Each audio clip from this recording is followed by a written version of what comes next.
No vídeo de hoje, gente, uma especialista sobre o que eu tô mais vendo hoje em dia, não é nem o que eu trabalho, mas o que eu tô mais vendo, que é introdução alimentar. No vídeo de hoje, doutora Kellen.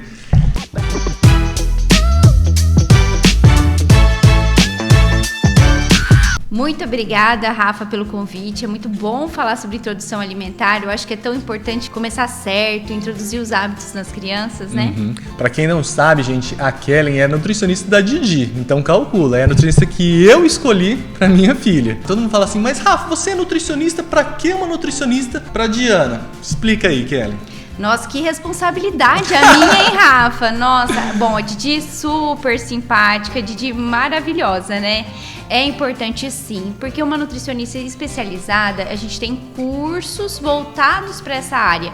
Antigamente, as pessoas achavam assim, criança é um adulto pequenininho. Não, esse conceito mudou muito. Crianças têm necessidades específicas, têm necessidades de vitaminas específicas, têm alterações hormonais, tem tudo. Então é importante a gente se especializar para ser bom em cada área, não tem jeito, né? E pensando que é a pessoa mais importante da minha vida, assim, disparada, assim, me desculpe a Carol, mas eu procurei uma profissional de qualidade que eu acredito e confio muito. E como eu recebo muita dúvida sobre esses assuntos, eu abri uma caixinha de perguntas no Instagram e resolvi trazer a Kellen aqui, convidei ela para responder as perguntas, então vou fazer com vocês agora as perguntas que vocês mandaram e a Kellen vai responder todas elas. Vamos começar aqui, Kellen. Bebê de 7 meses que só quer leite e rejeita tudo. O processo de introdução alimentar, ele começa devagar. É diferente da amamentação, por exemplo, que a criança, ela aprende lá no útero, colocando a mãozinha na boca, a sugar. Né? Então, quando ela encontra o peito, ela já sabe o que fazer sucção, é instintivo. Se alimentar, não é.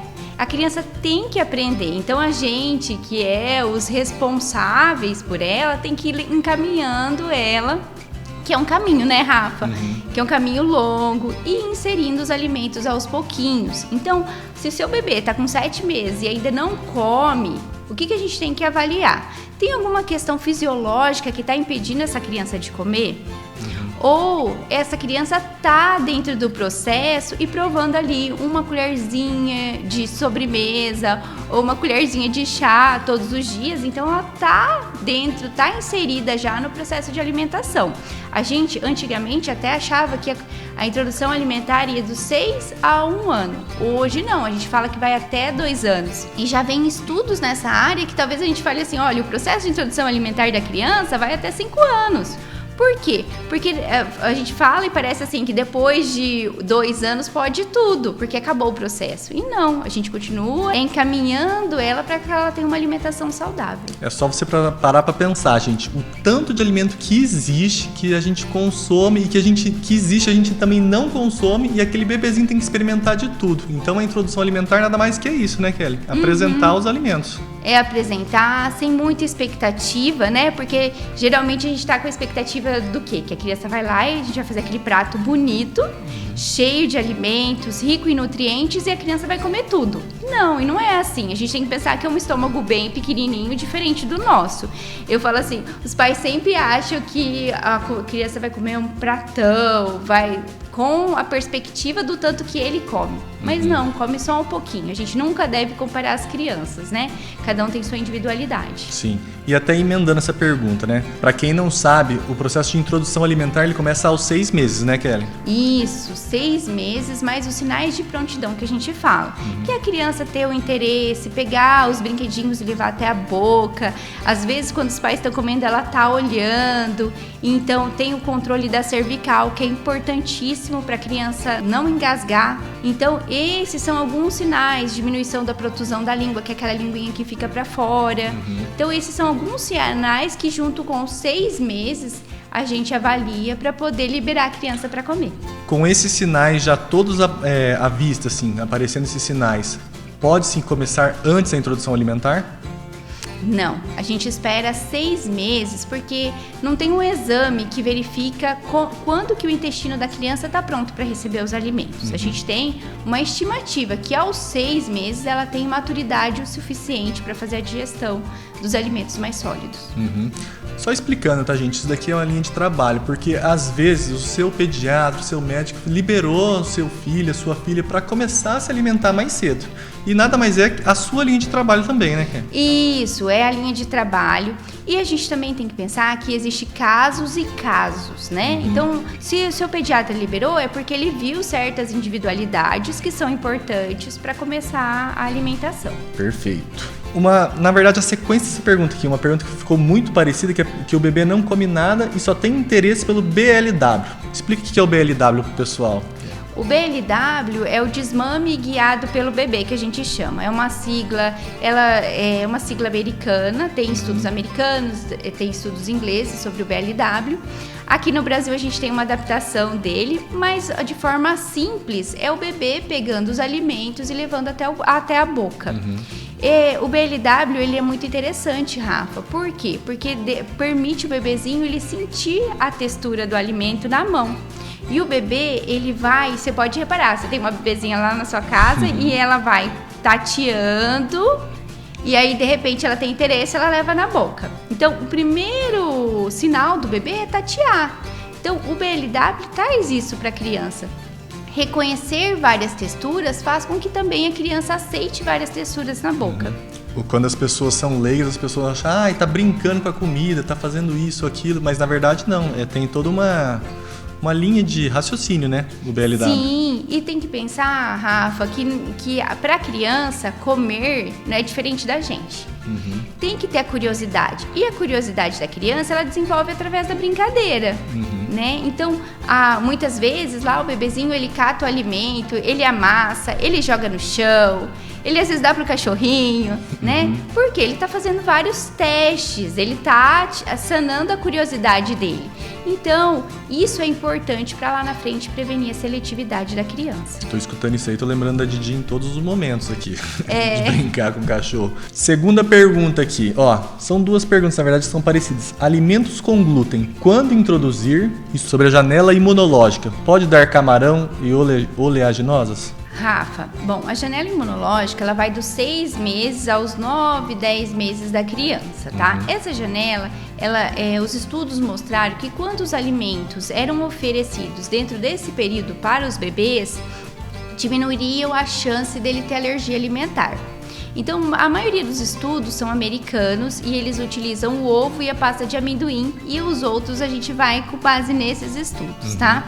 É importante sim introduzir os alimentos alergênicos, assim como os lácteos, né? Então você vai fazer uma pequena exposição da criança a esses alimentos, vai esperar 3 dias, porque a alergia ela pode aparecer no momento que a criança está comendo ou até 3 dias.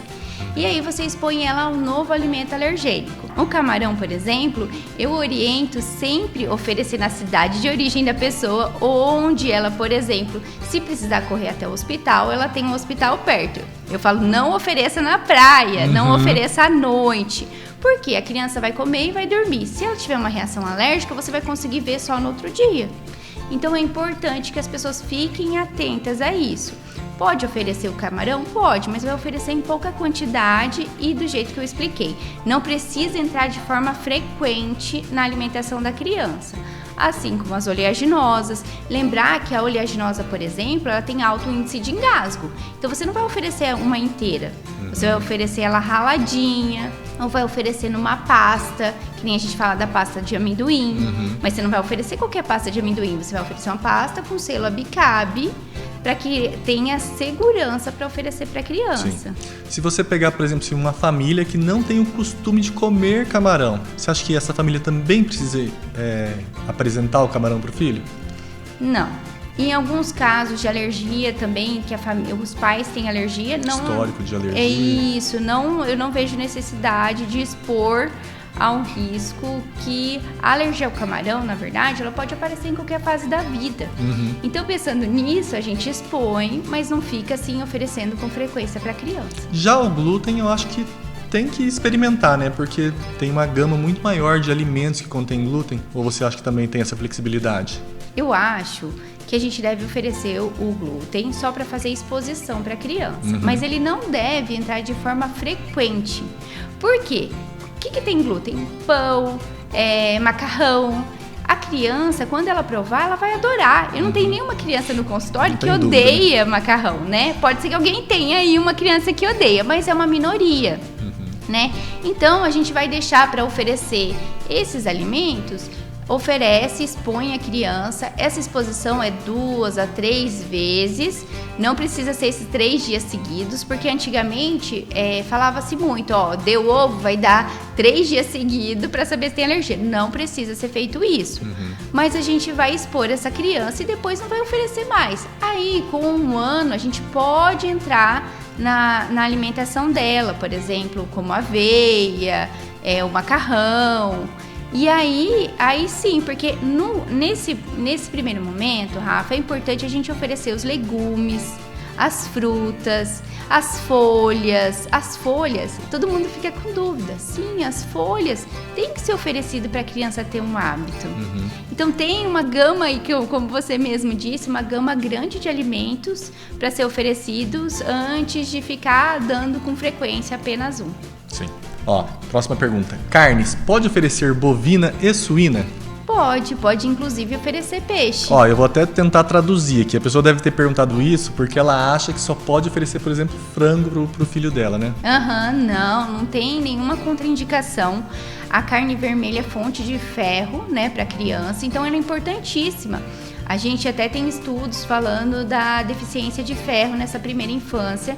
O ferro, principalmente, ele é essencial para o desenvolvimento cerebral da criança e é cofator de várias reações químicas no nosso organismo. Então, é importante oferecer a carne vermelha. Só que, o que a gente entende quando a gente fala assim, pode oferecer? E oferece de tudo um pouco. Não precisa ser todos os dias, mas oferecer ali para a criança. Sim.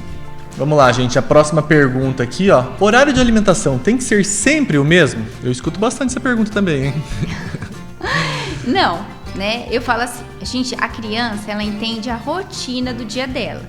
Então, quando ela acorda, ela toma mamá, aí depois a mãe leva, come uma frutinha, aí depois vai brincar. Então, ela entende que existe uma sequência de eventos, ela não sabe da hora.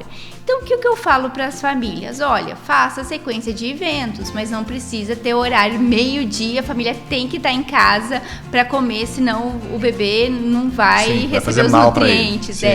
Não tem isso, sabe, Rafa? O que eu falo é que a rotina, às vezes, traz um conforto para a criança. Ela sabe a sequência de eventos, o horário que ela vai dormir, no sentido assim, eu brinquei, agora depois eu vou dormir. E traz tranquilidade. É que, na verdade, o nosso corpo, ele gosta de rotina, né? Ele gosta das coisas funcionando, ele gosta até de... Eu até falo, assim, que numa alimentação tradicional, até para a pessoa ter resultado, tem que comer de 3 em 3 horas? Não, na verdade, você tem que seguir uma sequência que seja boa para você, de acordo com a sua rotina.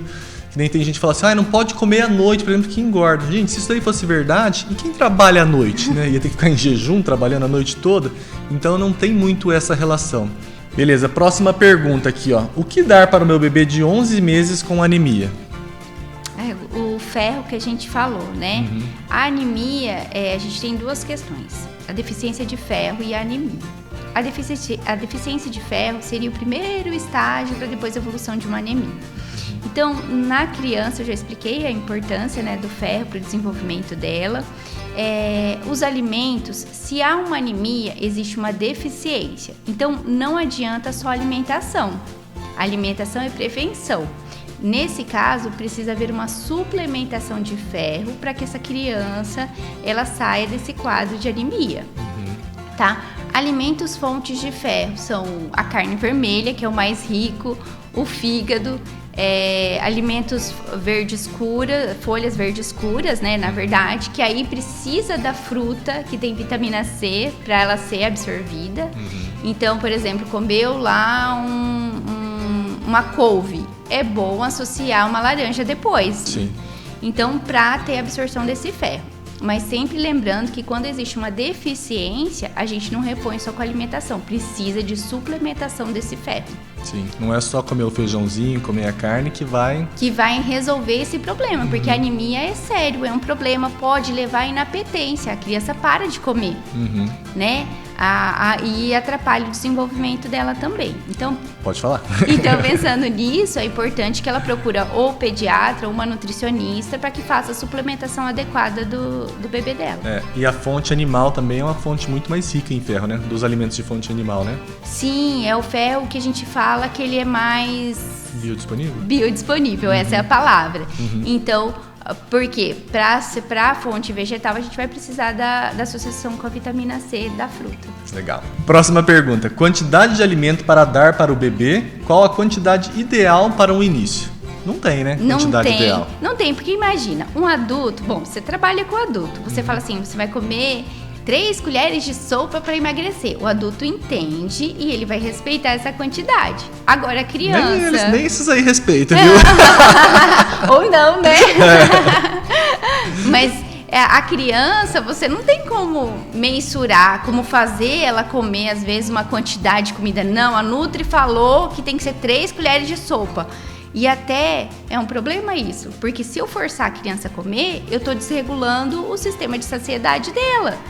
O que leva? A obesidade no futuro. Então, a gente tem que preservar a saciedade, a criança começar a entender o organismo dela, entender que tem um horário ali que o estômago dá um sinal, uma sinalização de que está cheio, está satisfeito, na verdade.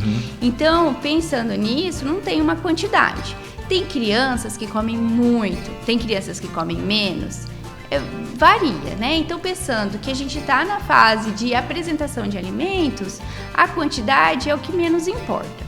Por exemplo, se essa criança toma leite materno, até 1 ano, o leite materno supre toda a questão de caloria desse bebê. Então, a alimentação é só a apresentação ali mesmo. Sabor, textura. Isso, o contexto da família, né? O comportamento. Porque hoje em dia a gente fala de alimentação, mas também tem a questão comportamental, né? Então, pensando nisso, não fiquem muito focadas na quantidade. Claro que quando a criança come bem, a gente fica muito feliz. Né? Mas até uma questão de comparação, né? Esses dias atrás mesmo a gente começou a dar banana pra Didi. E a Didi, na época, acho que não pesava nem 6 quilos. E ela comeu 2 bananas na Nica. Tipo assim, é muita banana, né? Eu não como 2 bananas seguidas assim tal. E ela comeu. Daí você fala assim, nossa, né? E às vezes alguém vê na internet, eu postei, a Carol postou e falou assim, nossa, mas meu filho come só um pedacinho da banana. E não precisa ficar se comparando, né? Não. Olha, e eu falo, às vezes a gente pega crianças da mesma idade, vamos por meninas, né? Por exemplo, porque menina e menino tem diferença. O menino às vezes come um pouco mais e é normal. Então é importante que não tenha essa comparação mesmo, porque cada criança vai se desenvolver de um jeito, vai ter um interesse de um jeito, porque também, Rafa, tem a questão da família. Por exemplo, vocês sentam com a Didi, come com ela, vocês dão risada, eu vejo lá nos stories, vocês brincam, é um ambiente super legal. Então a Didi entende que ela senta para comer, que ela tem um carinho ali dos pais. Isso. Então ela fica mais, talvez ela coma mais, entendeu? Então é tudo isso. A gente tem que lembrar também dessa questão comportamental relacionada à comida. Faz toda a diferença, né? Claro, imagina se vocês brigam na mesa, a criança para de comer. Já tive casos no meu consultório. Então, a forma como a gente se relaciona, a forma que hoje, por exemplo, você fala assim, eu tenho um amigo, vamos lá, vamos comer alguma coisa, não é agradável? Pra criança, evento, né? É um evento, para criança também é assim. Então, às vezes até eu falo assim, conversa, conta historinha, conta sobre o seu dia. Tem um estudo muito interessante, Rafa, que fala assim, que as crianças que os pais sentavam na mesa para comer, ela tinha um vocabulário muito maior do que outras crianças que eram alimentadas, por exemplo... Na frente da TV? Isso, na frente da TV. Excelente exemplo, né? Porque ali ela tá aprendendo, a gente tá falando palavras diferentes. Então, é importante também, vai além da comida, né, Rafa? Muito legal, E eu acredito muito nisso, gente, acredito mesmo. Porque eu acho que faz toda a diferença. Próxima pergunta, Kelly. Meu bebê não consegue